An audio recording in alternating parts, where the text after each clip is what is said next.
Everyone, welcome to teens buddy Arunima. আশা করি সবাই তোমরা ভালো আছো, সুস্থ আছো। আজকে অষ্টম শ্রেণীর অষ্টম চ্যাপ্টার থেকে আম সংক্রান্ত কিছু ছোট প্রশ্ন নিয়ে আলোচনা হবে। প্রথমেই আসি সেটা হলো আমে কী কী খাদ্য উপাদান থাকে, মানে আমের মধ্যে কার্বোহাইড্রেট, প্রোটিন, ফ্যাট এগুলো কী কী থাকে। যেমন আমের মধ্যে থাকছে কার্বোহাইড্রেট, প্রোটিন, ফ্যাট, খনিজ পদার্থ, বিভিন্ন ভিটামিন থাকে। এই প্রশ্নটা যদি 2 মার্কসে আসে তখন কী কী ভিটামিন থাকে সেটাও মেনশন করে দেবে, মানে ভিটামিন এ থাকে, vitamin B complex, vitamin C, এগুলো মেনশন করে দেবে। ঠিক আছে, 1 মার্কসের জন্য এটাই এনাফ। তারপর হলো আমে কোন কোন ভিটামিন থাকে, এটা যদি স্পেসিফিক্যালি আসে তখন কি লিখবে, vitamin A, vitamin B complex, vitamin C থাকে। এখানটা একটু এক্সপ্লেন করে দিই। দেখো, আমের ভেতরটা তো হলুদ বা কমলা রঙে, সেই জন্য এটা থেকে আমরা প্রচুর পরিমাণ ভিটামিন এ পাই, থেকে ভিটামিন বি কমপ্লেক্স পাচ্ছি, তার সাথে অনেক সময় দেখবে আমের মধ্যে হালকা একটা খুব হালকা টক ভাবও থাকে, সেটা থেকে কিন্তু আমরা ভিটামিন সিও পাচ্ছি। তারপর আসি আমে কোন ফাইটোকেমিক্যাল থাকে। দেখো, ফাইটোকেমিক্যাল মানে কি, যেগুলো হলো যে সমস্ত সবজি ফল যেগুলো রঙিন সেগুলোর মধ্যে ফাইটোকেমিক্যাল থাকে। তাহলে আমও যেহেতু অরেঞ্জ বা হলুদ এই জাতীয় হয়, সেজন্য এর ভিতরেও ফাইটোকেমিক্যাল থাকে। যেহেতু অরেঞ্জ বা হলুদ এই জাতীয় রং হয়, সেই জন্য এর ভিতরে যে ফাইটোকেমিক্যাল থাকে সেটার নাম হলো বিটা ক্যারোটিন। তারপর হলো কীরকম উচ্চতাতে আম ভালো হয়, মানে সমুদ্রপৃষ্ঠ থেকে কীরকম উচ্চতাতে আম ভালো হয়। সমুদ্রপৃষ্ঠ থেকে 1500 মিটার, মানে সমুদ্র পৃষ্ঠ থেকে 1.5 কিলোমিটারের মধ্যে যে উচ্চতা, আমি এলাকা বলছি না কিন্তু উচ্চতার কথা বলছি, সেক্ষেত্রে আম ভালো হয়।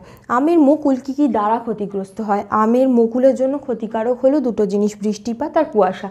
দেখবে যখন এই শীতকালটা চলে যাচ্ছে, চৈত্র মাসের শুরুর দিকে, ফাল্গুন মাস নাগাদ, সেই সময় যখন আমের বউল আসতে থাকে, সেই সময় কিন্তু যদি কুয়াশা বেশি পড়ে বা ঝড় বৃষ্টি হয়, সেক্ষেত্রে কিন্তু আমের বউল প্রচুর পরিমাণ ঝরে যায় এবং আম সেবারে ফসল, মানে আমের ফলন সেবারে ভালো হয় না। সেই জন্য বৃষ্টিপাত আর কুয়াশা এই দুটোই আমের মুকুলের জন্য ক্ষতিকারক।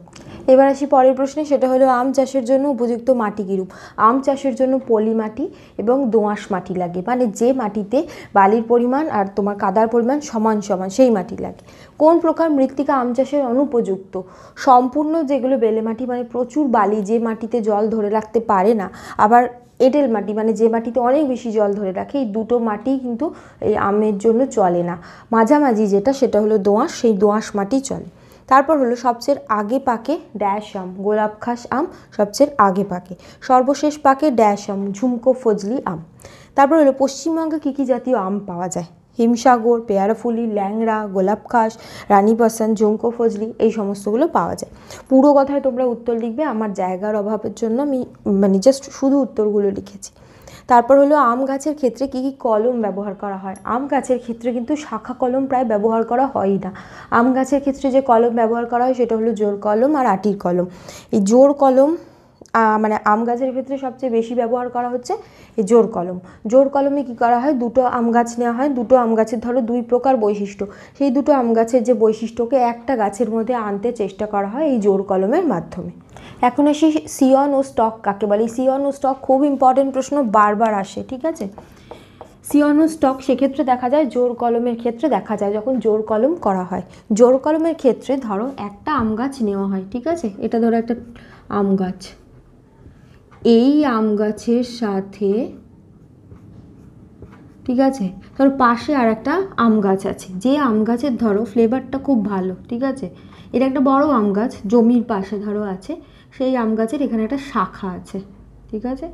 এবার এই আম গাছের কি বৈশিষ্ট্য, যে এই আম গাছের ধরো ফ্লেভারটা খুব ভালো, কিন্তু এই যে বেসিক যে চারা গাছটা নিয়েছি, এই আম গাছটার অন্যান্য সব বৈশিষ্ট্য ভালো, ঠিক আছে, মানে ধরো এই গাছটার বৃদ্ধি ভালো, ফল ভালো হয়, কিন্তু ধরো আমরা এই ফ্লেভারটা শুধু অ্যাড করতে চাইছি, সেক্ষেত্রে জোড় কলম করা হচ্ছে। এবার কিভাবে করা হবে, এই যে কাণ্ডটা আর এই যে ডালটা, এই দুটোকে কাছাকাছি আনা হবে। ধরো এই কাণ্ডটা এরম রয়েছে আর এই ডালটাকে এরমভাবে আনা হয়েছে, পাশে বেঁকিয়ে রাখা হয়েছে। এবার এইটারও একটু অংশ আর এটারও একটু অংশ চেঁচে দিতে হবে, গায়ের ছালটা নিয়ে ক্যাম্বিয়াম অবধি চেঁচে দেওয়ার পরে দুটোকে এরম জুড়ে দিতে হবে। জুড়ে দেওয়ার পরে এই জায়গাটাকে সুতুলি দড়ি দিয়ে ভালোভাবে বেঁধে দিতে হবে। তাহলে এইটা হলো বেসিক যে চারা গাছটা, আর এইটা হলো যে বৈশিষ্ট্যটা আমরা চাইছি। তাহলে এইভাবে রেখে দেওয়ার পরে এই জায়গা, মানে এই গাছটায় জল দিতে হবে, দেখা যাবে যে এই যে বৈশিষ্ট্যটা এই গাছটায় চলে আসবে। তারপরে এই গাছটা, এই যে চারা গাছটা, ঠিক আছে, টবের এই গাছটার মধ্যে এর যে ফ্লেভারের বৈশিষ্ট্যটা সেটা চলে আসছে। তাহলে এই যে চারা গাছটা ব্যবহার করা হয়েছে এটা হলো স্টক। স্টক বলতে কি বুঝি, যে কোনো কিছু স্টকে আছে, মানে আমাদের কাছে আছে, এক্ষেত্রে চারা গাছটা হলো স্টক। আর যে গাছের যে বৈশিষ্ট্যটা অ্যাড করলাম এটা হলো সিয়ন, মানে যেটা বাইরে থেকে বৈশিষ্ট্যটা অ্যাড করলাম সেটা হলো সিয়ন। আর যে গাছটা আমরা এর পরবর্তীকালে মাটিতে পুঁতে দেবো কলম করার পরে সেইটাই হলো স্টক। স্টক মানে হলো গোটা গাছটাই এক্ষেত্রে নেওয়া হচ্ছে, ঠিক আছে। জোর কলমে একটা চারা আম গাছ আর একটা উন্নত জাতের আম গাছের শাখা দরকার। শাখাটা কিন্তু এখান থেকে কেটে নিলে হবে না, মানে এই শাখাটা এমনভাবেই রাখতে হবে যাতে মেন গাছের সাথে সংযুক্ত থাকে। তুমি কেটে নিয়ে আলাদা করে এই চারার সাথে জুড়লে কিন্তু হবে না, মানে এই গাছটাও লিভিং থাকবে আর এই গাছটাও বেঁচে থাকবে, দুটো গাছই বেঁচে থাকবে, সেই অবস্থায় জুড়লে তবে হবে। এবার ওই চারা গাছের কাণ্ডের একটি অংশ এবং এই যে শাখাটা দুটোর ছাল ক্যাম্বিয়াম অবধি কেটে জোড়া লাগিয়ে সুতুলি দড়ি দিয়ে ভালো করে বেঁধে দিতে হবে। এই যে ব্যবহৃত যে চারা গাছটা, এই যে চারা গাছটা এটা হলো স্টক। আর যে বৈশিষ্ট্যটা নিচ্ছি, যে গাছ থেকে বৈশিষ্ট্যটা আসছে, ধরো ফ্লেভারটা, সেইটা হলো সিয়ন, ঠিক আছে। এই সিয়ন আর স্টক কিন্তু খুব আসে, খুব ভালো করে পড়তে হবে, পারলে ছবি এঁকেও বুঝিয়ে দিলে ভালো হয় যদি 2 to 3 মার্কসে আসে। তারপর হলো জোর কলম সাধারণত কোন সময় করা হয়, আষাঢ় মাস নাগাদ জোর কলম করা হয়। তারপর হলো আম চাষের জন্য কি প্রকার জমি নির্বাচন করা হয়। দেখো আমের গোড়ায় খুব বেশি জল জমে থাকছে, সেটা আম গাছ পছন্দ করে না, সেই জন্য ভালো জল নিকাশি ব্যবস্থা আছে আর পর্যাপ্ত সূর্যালোক পায় এই রকম জায়গা আমের জন্য ভালো। তারপর হলো আম গাছের জমিতে গাছটা লাগানোর আগে, যে কোনো কলমের গাছ লাগানোর আগে শন দেওয়া হয়, শন চাষ করা হয়। কেন? শনের, ধরো একটা আম গাছ, জমিটা প্রথমে চুজ করে নিলাম যে জমিটা আলো পায় কি না, জমিটাতে জল জমে না, এরকম জমি পছন্দ করলাম।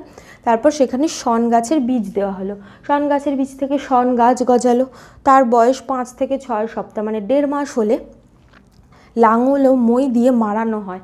দেখবে অনেক সময় বলে না, একটা কথার কথা আছে যে পাকা ধানে মই দেওয়া। মই দিলে কি হয়, যে ধরো ধান ধরো পেকে গেছে, সেই ধানে মই দিলে পুরো ধান গাছগুলোকে মাটিতে মিশিয়ে দেওয়া হচ্ছে, মানে শস্যটাকে নষ্ট করে দেওয়া হচ্ছে।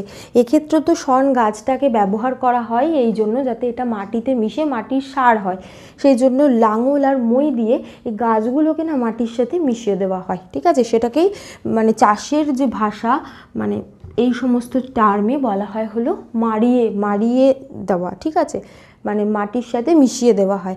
সেক্ষেত্রে এই শন গাছ থেকে যে তোমার সার তৈরি হয় সেটা হলো সবুজ সার তৈরি হয়, এইটা আম গাছের ফলনকে মানে ভালো করতে সাহায্য করে।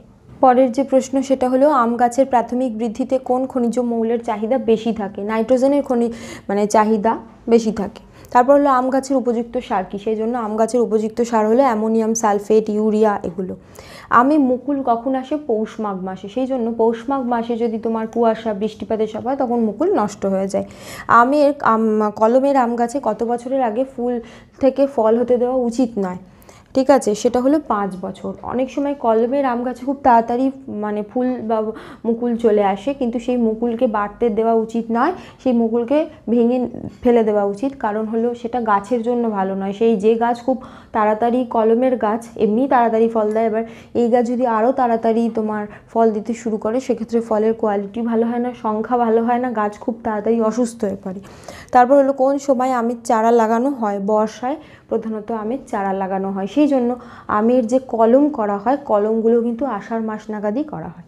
আশা করি তোমরা বুঝতে পেরেছো। আজ এই পর্যন্তই। তোমাদের যদি কোনো প্রশ্ন থাকে কমেন্ট করো, আর তোমরা এই ভিডিওটাকে লাইক করো, বন্ধুদের মধ্যে শেয়ার করে দিও, আর সাবস্ক্রাইব করো। দেখো সাবস্ক্রাইবের পাশে একটা বেল বাটন আছে, ওটাও ক্লিক করে দিও, তাতে আমি যখনই কোনো নতুন ভিডিও দেবো তার ইনস্ট্যান্ট নোটিফিকেশান তোমরা পেয়ে যাবে। Thank you.